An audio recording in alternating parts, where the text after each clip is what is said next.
I prophesied as I was commanded. దయచేసి వినండి, దేవుని ఆజ్ఞ ప్రకారము బైబిల్లో ఏ మాట ఉందో ఆ మాటను తీసుకొనే చెప్పేవాడు నిజమైన ప్రవక్త. వాక్యపు వెలుపల ఎవడని చెప్తే ప్రవక్త కాదు. మళ్ళొకసారి చెప్తున్నా, జాగ్రత్త వినండి.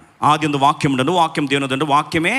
4వ వచనంలో, ఓ ఈ dry bones here the word of the lord, thus says the Lord. యెహోవా ఇలాగు సెలవిచ్చుచున్నాడు. అది ఎవరి మాట? యెహోవా మాట. ఆల్రెడీ బైబిల్ రాయబడిన మాటనే తీసుకొచ్చి నీకు అందిస్తాడు. అది ప్రవచన మాట. కొంతమంది ఈరోజు ఫ్యాషన్ అయిపోయింది.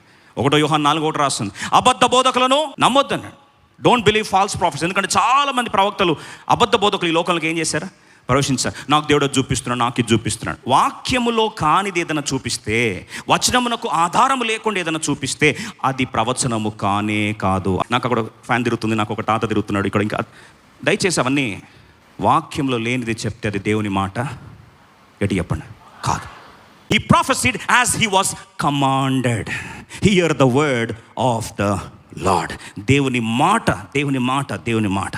అందుకొరకే నీ జీవితాన్ని మార్చడానికి దేవుడు బైబిల్లో నుండి ఒక వచనం తీసుకొచ్చి నీతో మాట్లాడడం ఆరంభిస్తే, అదే కదా మనం ప్రతిసారి దేవుని మందిరంలో పొందుకునేది. God brings a word and that word is planned for you. 100 సాక్ష్యాలు వింటే అన్ని సాక్ష్యాలు కామన్ పాయింట్ ఏం తెలుసా? ఆ రోజు ఆ ప్రశ్నతో వచ్చినప్పుడు దేవుడు ఆ మాట ద్వారా మాతో ఏం చేశాడు? మాట్లాడాడు. మా స్టోరీ మార్చేశాడు, జీవితాన్ని మార్చేశాడు.